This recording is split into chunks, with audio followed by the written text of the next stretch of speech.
नमस्कार. स्वाभिमानी TV news चॅनलच्या बातमीपत्रात आपलं स्वागत.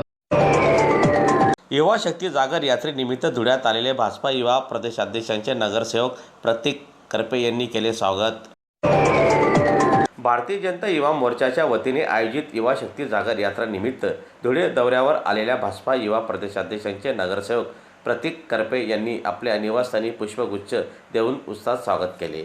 यावेळी युवा कार्यकर्त्यांनी मोठ्या संख्येने उपस्थित राहून प्रदेशाध्यक्षांचे स्वागत केले.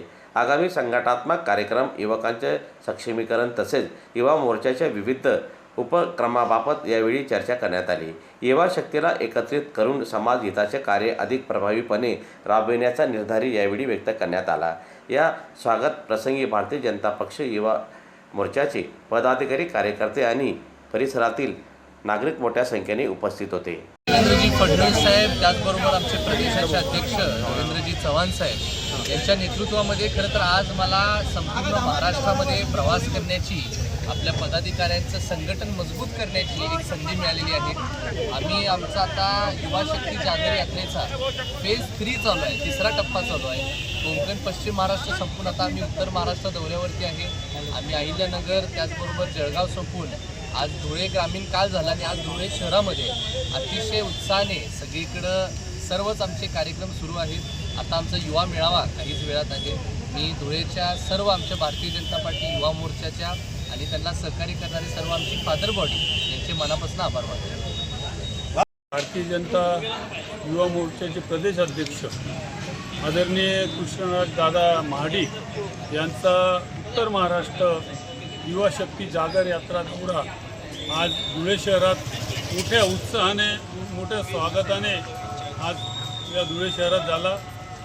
आज माझ्या घरी त्यांचं आगमन झालं आणि सर्व युवा शक्तीला त्यांनी मार्गदर्शन केलं. सर्व युवा शक्तीला सांगितलं की कुठेही काय असेल, कुठेही काही अडचण असेल तर आपली युवा शक्ती तिथे उभे राहा आणि सर्व युवा शक्तीच्या मागे आम्ही सर्वजण उभं आहोत असं त्यांनी सांगितलं. युवा शक्तीला मार्गदर्शन केलं.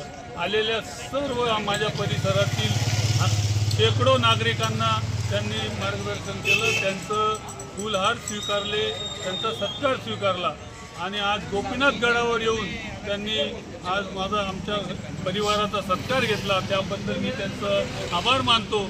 माझ्या या प्रभागाच्या वतीने आणि धुळे शहराच्या वतीने त्यांचं धुळे शहरात स्वागत तर जय्यत झालं, पण आम्ही सर्वजण त्यांचं पुनश्च एकदा धुळे शहराच्या वतीने आणि माझ्या प्रभागाच्या वतीने, कर्तव्य परिवाराच्या वतीने त्यांचा आभार मानतो.